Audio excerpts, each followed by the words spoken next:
Sponsored by the Big 98, Nashville's #1 for new country and the home of the Bobby Bones Show. The Rockin' Review is catching up with Neil Giraldo, and he is an incredible multi-instrumentalist, producer. You know, he's involved with so many things, and also married to Pat Benatar, and you guys have a brand new video and song out, Neil. Tell me about it. Yeah, it's called Together. I was calling it Distance. Yeah.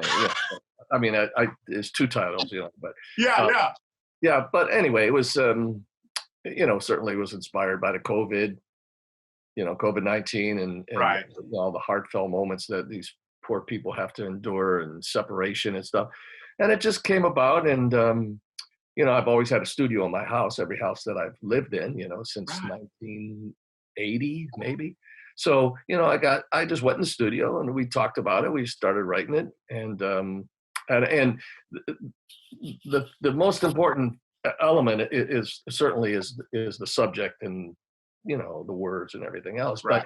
But to make those things connect, you have to, as a producer, you have to create, like, I look at songs and production as a landscape. So I wanted to keep it bare and stark to reflect the mood of the song. That's why there's only piano. There's a little bass thumping that's going on a sub bass deal that I played on a synth that took the velocity off. And then no drums. And then the brilliant vocal of Patricia. Well, you know, I love the guitar work also. You know, I was talking to you before we started the show, even, Neil, and I've always admired, you know, your guitar work and everything. But, you know, hearing, you know, the texture in the song is just incredible. But, you know, a lot of our viewers may not realize how great a producer you are, how many of the albums that you've produced for you and Pat that have gone platinum and gold, plus John Waite's album, Ignition. Yeah. John's a brilliant songwriter, singer, phenomenal artist. Yeah, I've done a bunch of stuff. A lot. I like making records. I always think it's cool too. You know, it's like, and I got to tell this story on you, just to embarrass you, but that, you know, with Rick Derringer, you know, and I'm always a fan of his work, but, you know, you got the gig over 200 other guitarists trying out for that gig with him. Correct. Let me just tell you the story behind this a little bit, because it's really, in the way, it's kind of humorous to me. But yeah, there was over 200. Rick likes to tell me it was 250, but I mean, I don't know, but I didn't see that many. But I got to tell you, I went up there. It's kind of funny. I'll make it quick. I went up there. I had a pair of jeans, a rope belt, a pair of white sneakers, a white T-shirt, and one guitar. And I went up there and I saw these guys coming out of the SIR during the auditions. I felt like walking right out the door. They were, this hair was big and like blow dry, and they had these rock star clothes on, and man, they were just, and listening through the wall, I was going, oh my God, these guys are ripping it like crazy. And then one guy walks up and he goes, hey, how you doing? I go, good, hi. He goes, what's your name? I'm Neil. He goes, oh, I'm Rudy Valentino. I went, okay, he's got a rock star name. I don't have a chance here. I walked in like really timid. I walked in, I said, hey Rick, how are you? Okay, ready? Yeah. So after I played a few songs, he says, that was great. I go, your last record and your early rock and roll stuff, you had piano. He goes, I did. I go, I play piano too. He says, all right, let's do it. Bring a piano. I brought a piano and we did some Jerry Lee Lewis, some stuff like that. Then he says, what else? I said, well, I write some songs. You know, they're not very good, but I write some. He goes, okay, right. You got anything? I go, no, I'll go back to Cleveland and I'll come back and I'll have a new song. He goes, if you do that, I'll give you a second audition back here. What else you do? I go sing a little bit. I'm not very good, but I do. So I did a song. So anyway, I went back. I was one of five. I was in the top five. Wow. And I ended up getting the gig, and it completely changed my life. And it was, to me, Rick Derringer is one of the greatest guitar players in the world and one of the greatest guys. And I'm just so thankful that I ever was in that band. It was just, it meant everything to change my life completely. Well, you know, and I think it's so great, you know, also, you know, with your playing style and Rick's playing style, I can totally see. And I was telling you too, it's like, I always admired your guitar choices too, because, you know, you always pick the coolest guitars and you always look like a rock and roll guy. Like even on the interviews that you and Pat do together, it's like, you know, back when the third, fifth anniversary tour and all that, you always have that cool rock and roll look, man. But also the thing is that you can deliver it when you play. You know Well, what I mean? thanks. Well, I don't know if I have that rock and roll luck or not, but thanks. Listen, to me, the most important thing is a song. You know Right. that the joke that's how many guitar players does it take to change a light bulb? Light bulb one in 99 others that say they can do better. I'm not that because I always think everybody else is better than me. I really do, and I'm not just saying that. I'm not pandering here. It's really the truth. I look at myself as a song. What the hell is the word here? A constructor. Like the song is the most important thing. When I play guitar, I don't want to get in the way of the vocal. Vocal is what you're listening to, what you're feeling, but everything else around it has got to be right. If you don't Right. surround that vocal with the proper parts, that vocal ain't going to be able to speak. So, Well, I think you've been the king of riffs too. yeah, You find a great riff that I think, and you said it so well, it supports the song. But when you have other, musicians that are bringing you in for guitar work and everything, like Kenny Loggins and such, sure. and plus your songwriting and your producing. Now, you're working on screenplays now. What's going on with this? Well, yeah, I've been writing, synopsis treatments for TV, episodic shows, films. I've been doing that for a while. And I did I film composing, which I love, writing songs for film. I Right. like that as well. I've done, I don't know, 3 or 4 of those, something like that. And they take up a lot of time, but they're great to do, right? So Yeah. I started digging into that. I don't know, maybe, well, I don't know how many years back, but I write everything down. Let's put it that way. So then, a lot of ideas, I just write them down. So, and then I come back and sneak up on them. Yeah, but that'll lead us to the Spirits Company. That's how Let's talk about this. Fill me in. So, yeah. So what happened was I was working on this screenplay treatment for this film, a give back, a documentary, sort of like a hybrid documentary. In other words, I wanted to keep the neo-noir elements and make it like a story and a documentary at the same time. A little bit of a twist, a little bit of twist, right? So I posted something on social media, and a friend of mine that I've worked with 18 years ago that did a couple projects for me, and they were great. He's a great guy and a great finisher. So he says, if you need some help with it, let me know. Well, a year goes by, he keeps emailing me. I said, no, I'm not ready. And then finally I said, okay, let's meet. So I meet him in Cleveland, and then he says, well, in order to get this done, maybe we should get some seed money, some angel investing or something, and maybe we can get a bourbon company to sponsor, because he had some work in the spirits industry. Get a spirits, like a bourbon company to give us some seed money. I looked at him, I said, why don't we start our own company? And he looked at me, laughed, because he knows I'm kind of like that kind of guy. If I have an idea, I just go for it. And he laughed, and I says, no, I'm serious. And it started May 16th in 2016. Steel Bending Spirits was the name of the company. It started on that day, 2016. May 16th. Wow. Yeah. I think you've got 3 chords and also 12 bar?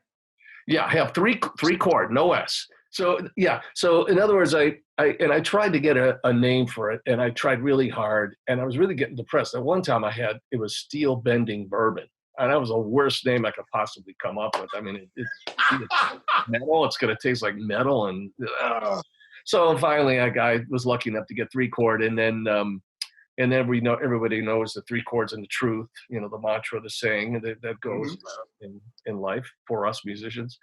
And I didn't like the way it sounded. 3 chords bourbon. It sounded terrible. So I chopped the S off. So 3 chord bourbon had more of a lyrical, elegant type. It flows better. Yeah. So that became 3 chord bourbon. Yeah. Well, now I got to ask you too, during this time, will there be some new music coming out later this year or in 2021? What are you working on now? Yeah, I got a lot of things going on. I always have too much stuff. That's just my goofy life. I've prepared in this holiday Christmas record, holiday record, Christmas record of all original songs that I wrote some with my brother. I call them all my brothers. Myron Grombacher, who is my drummer, with Patricia in our band years ago, and he's a great friend, and we wrote some new songs for it. My good friend Scott Kepner, who was with the Del Lords and the Dictators, him and I wrote a bunch of stuff. I wrote some stuff myself. I got Patricia wrote a song as well with me for that too. So it's a collection of songs, and I'm going to use some guest singers and artists on this record. Yes. Wow.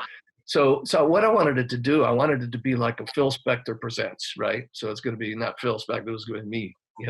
I'm presenting this record. Now it's not a Frosty the Snowman record. Not that there's anything wrong with that. It reflects the period of time when November, December, January start.